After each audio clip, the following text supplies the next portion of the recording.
Durante el 3 y el 4 de diciembre del año 2013 sucedió el autoacuartelamiento policial en Córdoba.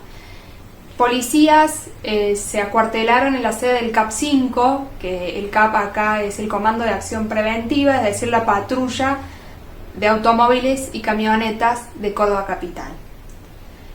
Lo que les voy a compartir ahora son algunas claves de análisis y características principales del conflicto, por lo que no voy a hacer una cronología de los hechos, sencillamente algunas claves de interpretación.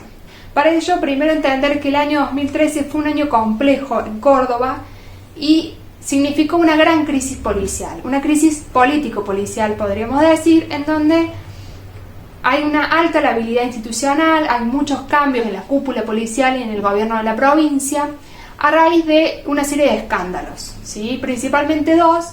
El primero, lo que se llamó el narcoescándalo, que sucedió unos meses antes, que se vincula a altos funcionarios policiales con una red de secuestros y ventas de estupefacientes. Esto lleva a que se desarme el área de drogas peligrosas y luego se externa esta función en el 2014 con una fuerza policial separada, distinta.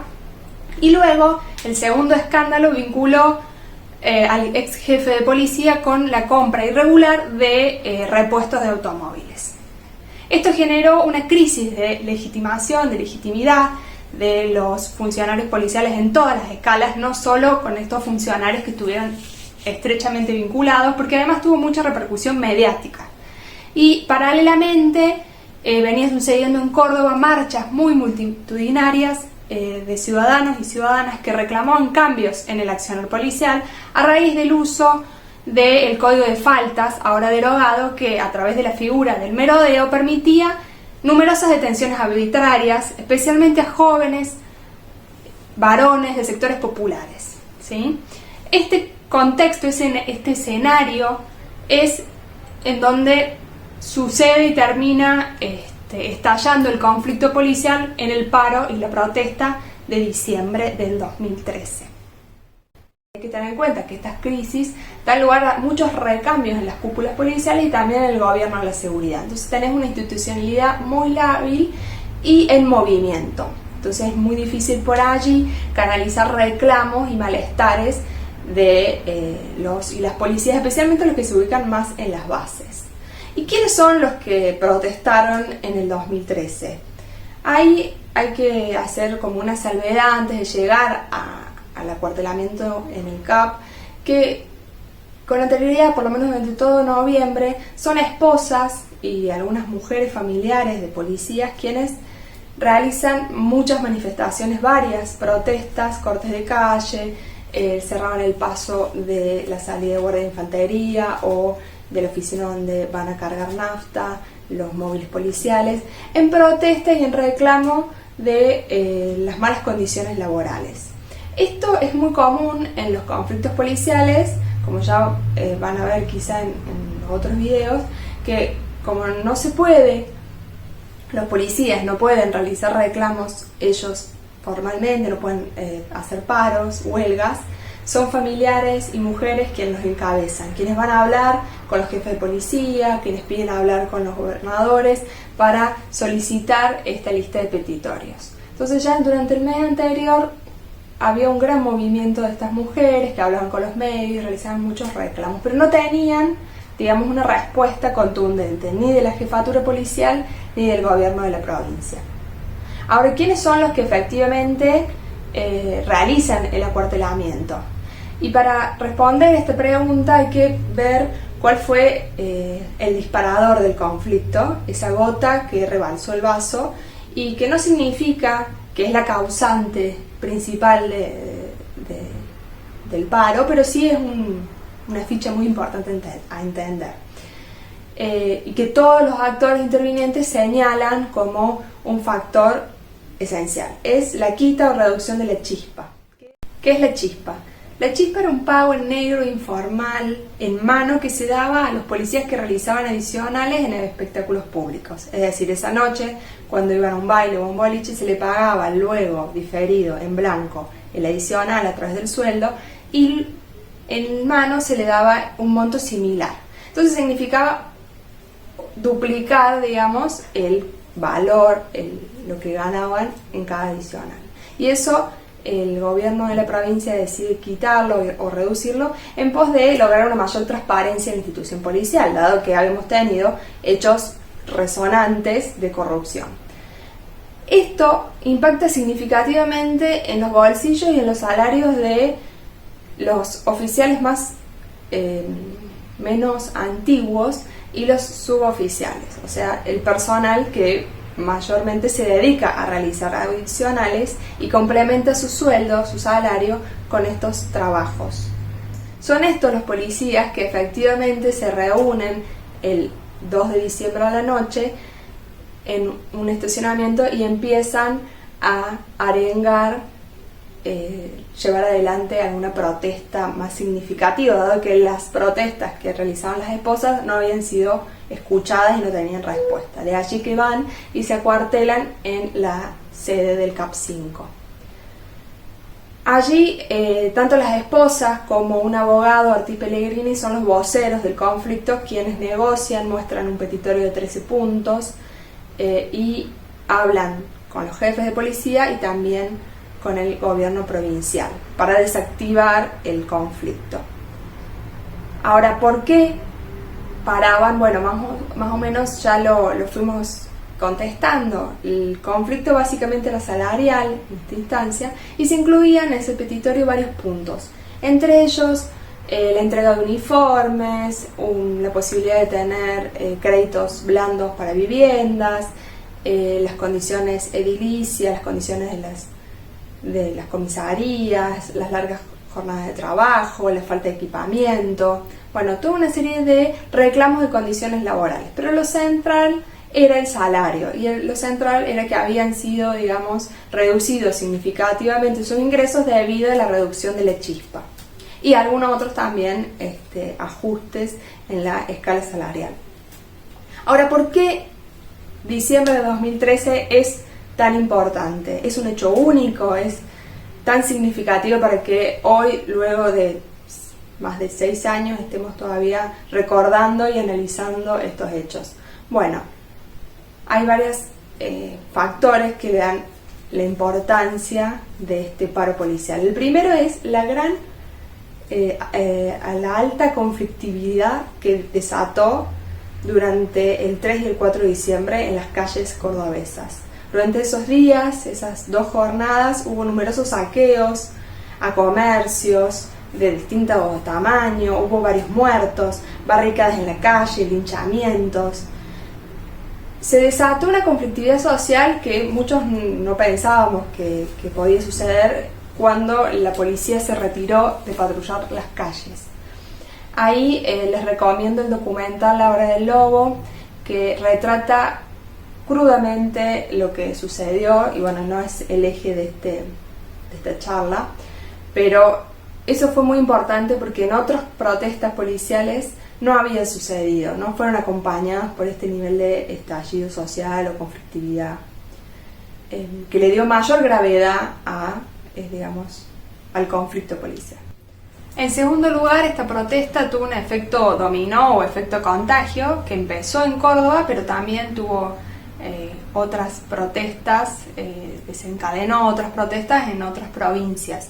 Esto nos hace pensar y reflexionar en torno a cómo es la relación entre las diferentes fuerzas policiales y que en realidad quizás se comunican más de lo que por ahí pensábamos y que tienen condiciones de trabajo y reclamos muy similares.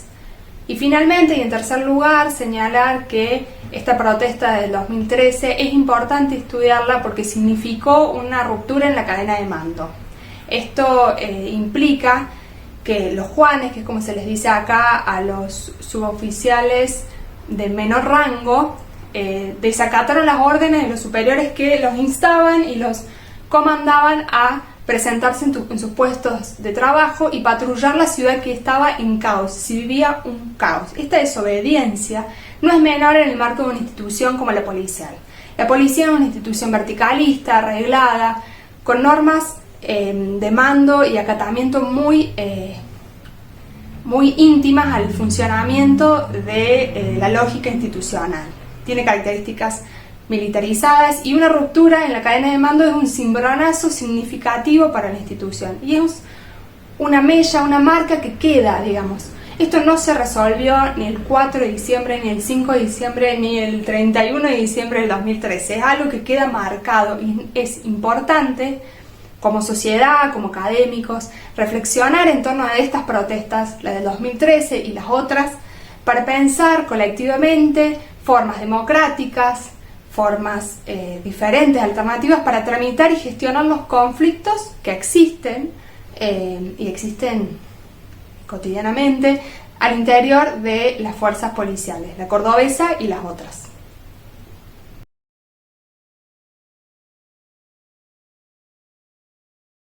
Para dar respuesta a esta pregunta me parece más productivo compartirles 3 lecturas distintas que a veces se complementan y a veces son antagónicas que hacen los actores intervinientes de los hechos y cómo ellos vinculan lo que sucedió, la protesta, el paro policial, con la coyuntura política de ese momento. Hay señalar que estas lecturas aparecieron y fueron parte del juicio que se llevó adelante a 52 policías, donde se condenaron 52 policías por los hechos vinculados al paro y al acuartelamiento policial. Estas 3 lecturas, que como dije pueden complementarse o ser antagónicas, lo que tienen en el centro, lo que lo nuclean, es la pregunta de quiénes están detrás del paro, quiénes son los que realizan esta protesta y para qué y por qué lo hacen, digamos.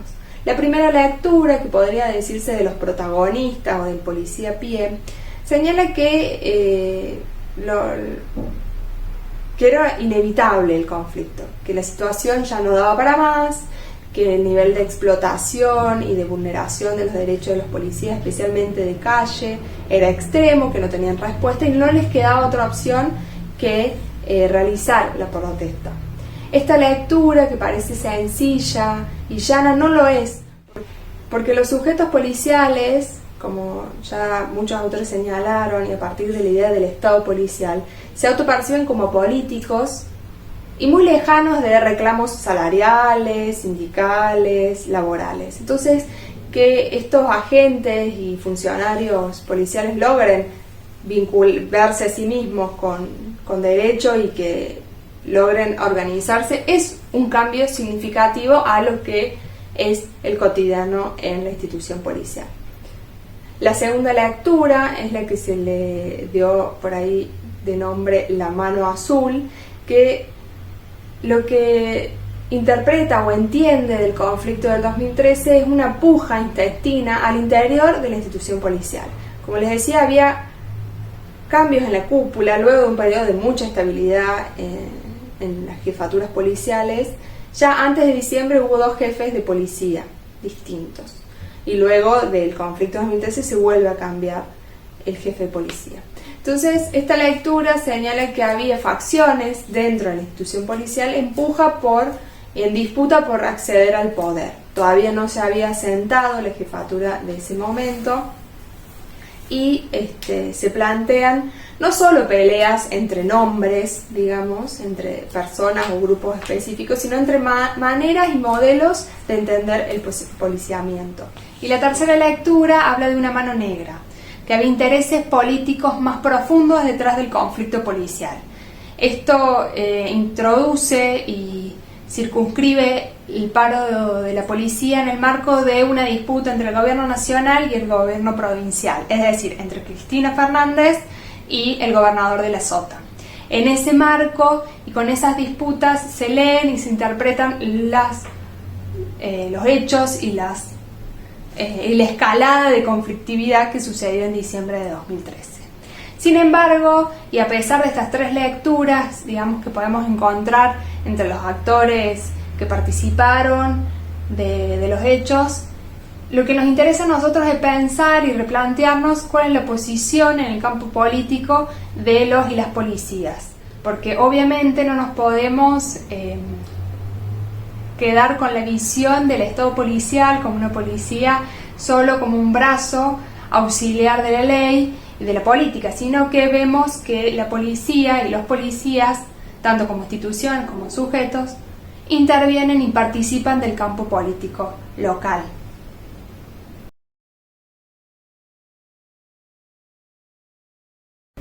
La relación entre policía y protesta no es una relación sencilla, es muy compleja. Más allá de que a los y las policías no se les reconoce el derecho a huelga ni a un paro policial, tenemos que pensar otras formas de protesta, más allá de los acuartelamientos como el que pasó en el 2013. Cuando investigábamos y hacíamos entrevistas a policías que participaron o estaban activos estaban trabajando durante estos hechos, muchos de ellos nos traían a la luz y nos recordaban otros conflictos, otros paros policiales, sobre todo el del año 2005 que encabezó Cisnero, y también lo que nos llamó muchísimo la atención fue un paro en 1983, en septiembre de ese año, cuando estábamos bajo un gobierno cívico-militar y a pocos meses de que retorne la democracia. En Córdoba, policías se acuartelaron en la base también de la patrulla de ese momento, que se llamaba Comando Radioeléctrico. Durante 14 días estuvieron allí. Esto nos trae algunas similitudes, algunas diferencias, y nos demuestra que el conflicto policial es algo constante, no es una institución homogénea, uniformada, sencilla, sino que hay conflictos de posiciones distintas, hay distintos sujetos policiales hacia adentro de la institución, y hay que pensar y repensar estos conflictos policiales, más allá de las situaciones en donde estalla y se produce una huelga, un paro, como en el 2013, el 2005 o 1983. Me parece interesante realizar una genealogía de las protestas y poder estudiar cómo fueron en el pasado, cómo se van sedimentando sentidos y prácticas, ya sea en Córdoba como en otros puntos del país. Además, nos tenemos que replantear y reproblematizar la idea de protesta, porque también en el 2013, mientras algunos policías estaban acuartelados en la base del CAP5, muchos otros funcionarios y funcionarias policiales decidieron protestar de una manera pasiva, podría decirse, como lo que se le dice de brazos caídos. No se presentaron en sus puestos de trabajo a pesar de las llamadas y las órdenes de sus superiores. Estos otros funcionarios también participaron de alguna manera de el paro policial, pero de otra forma. Y así como tenemos estas protestas de brazos caídos, también hay otras formas más subterráneas, invisibles, de reclamar y hacer saber a sus superiores estos malestares, estos conflictos al interior de la fuerza. Por lo tanto, me parece súper interesante seguir investigando, repensando y revisitando estos hechos y otros más, como así también como una herramienta para pensar juntos con los y las policías mecanismos para encauzar estos conflictos, ¿sí? Entonces, el desafío que me parece tiene dos aristas. Por un lado, la idea del Estado policial, esta idea del sujeto policial que se observa como una vocación y no como un trabajo, que dificulta, digamos, la identificación con los reclamos por derechos laborales, y por el otro, la pregunta de la sindicalización o no del trabajo policial. Y allí creo que no podemos dar una respuesta dicotómica, sí al sindicato o no al sindicato policial, sino que tenemos que buscar alternativas intermedias que permitan cierta comunicación y escucha dentro de la estructura policial, más allá o teniendo en cuenta también la cadena de mando, que es lo que se rompió en el 2013. También esto, como por último, señalar que en el conflicto del 2013 no estaba dentro de los reclamos el de organizar un sindicato policial. Y muchos policías y muchas policías, cuando les preguntás por el sindicato, señalan que no desean un sindicato policial. Entonces tenemos que buscar alternativas intermedias, visitar cómo fue que se tramitaron los conflictos en el 2013 y también en el pasado, nos puede traer nuevas herramientas novedosas y diferentes. Por ejemplo, en el 83 se organizaron los policías acuartelados y había voceros para hablar con la prensa, había delegados que iban a negociar con las jefaturas policiales y bueno, tenemos que pensar cómo poder hacerlo. Luego del 2013 se intentó una suerte de representantes subalternos, de los suboficiales, un representante por capital y otro por el interior provincial, pero no tuvo mucho funcionamiento, mucha continuidad. Hay que pensar por qué eso no funcionó, cuáles fueron las dificultades y cómo poder superarlas.